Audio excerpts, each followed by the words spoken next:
for me, that is what, first and foremost, what I want is to be able to reflect the character of Jesus to my students.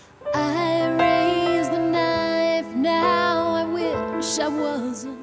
Now faith is the substance of things hoped for, the evidence of things not seen. To me, faith is something that is unique to you and your relationship with God. believing in God even if He's not there. It's a leap, but it's a leap rather into the light. I open my eyes and I see your plan.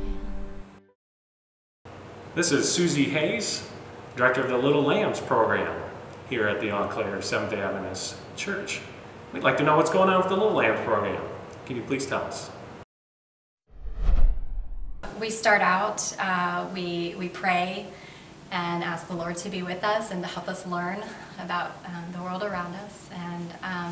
And then we go into a time of songs, and we do have a theme song. So those songs vary from week to week depending on the subject that we're covering.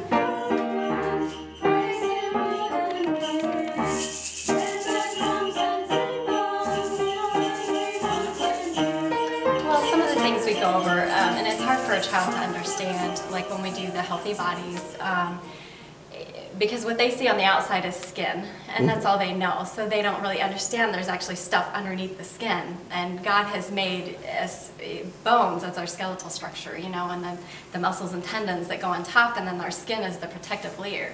And it's fun to kind of go over it. Now whether they really understand and comprehend it, you know, I can't really say for sure.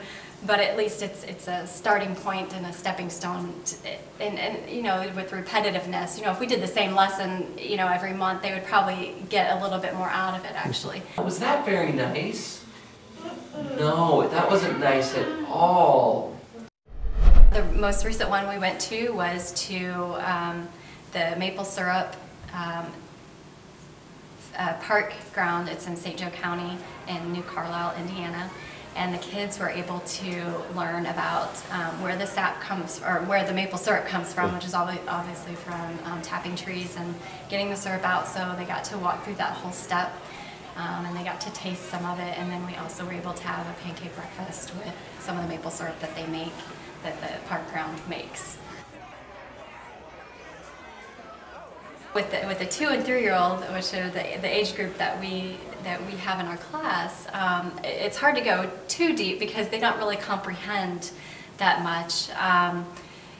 But I am surprised too, because sometimes my daughter will come up to me a little bit later and ask something about it, or she'll be, you know, copying something we did in class. So I know she's retaining a little bit. So just some of the things is just what an amazing world we live in. Just everything around us, especially nature, and that's a lot of things we talk about, and just our own bodies and how amazing it is and how wonderfully they're like